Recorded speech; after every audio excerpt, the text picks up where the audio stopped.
ఎవరైతే Agniveer army జీడీకి try చేస్తున్నారో so మనకి ఆర్మీ జీడీలో ఓవరాల్ గా 50 క్వశ్చన్స్ ఉంటాయి కదా. సో వీటిలో జీకే వచ్చేసి మనకి 15 క్వశ్చన్స్ ఉంటాయి. అయితే ఇప్పుడు జీకేలో మనం ఎక్కువగా క్వశ్చన్స్ ఎక్కడి నుంచి వస్తున్నాయని చెప్పేసి గతంలో వచ్చిన క్వశ్చన్స్ ప్రీవియస్ క్వశ్చన్స్ ఆధారంగా చేసుకొని నేను చెప్తాను.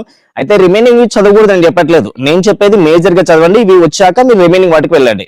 ఫస్ట్ థింగ్ వచ్చేసి మనకి ఎక్కువగా అడుగుతున్నటువంటి టాపిక్స్ లో ప్రతి ఒక్క previous papers census related topic ఇస్తున్నాడు. 2011 సెన్సస్ రిలేటెడ్ ఇస్తున్నాడు.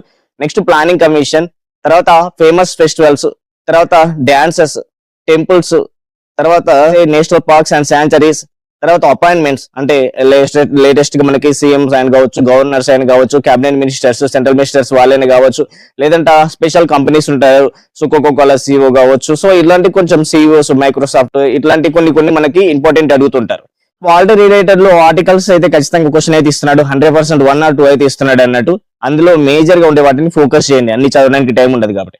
నెక్స్ట్ బుక్స్ అండ్ ఆథర్స్ చదువుతాము. నెక్స్ట్ స్పోర్ట్స్ లో ట్రోఫీస్ కావచ్చు, అదైతే ఫేమస్ పర్సన్స్ ఉంటారు కదా వాళ్ళు కావచ్చు, ఒలింపిక్స్ రిలేటెడ్ అదర్లు చూసుకోవచ్చు.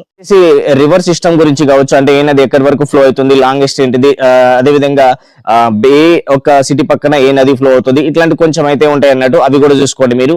అండ్ నెక్స్ట్ వచ్చేసి ఇంపార్టెంట్ డేస్, ఇవన్నీ కూడా మనకి మేజర్ గా అడుగుతున్నటువంటి క్వశ్చన్స్ అన్నట్టు. వీటితో కాబట్టి మనకు కొన్ని ఎక్స్పెక్ట్ చేయనటువంటి క్వశ్చన్స్ కూడా అడుగుతుంటారు. ఇంపార్టెంట్ వార్స్ కూడా టాపిక్స్ చూసుకోండి.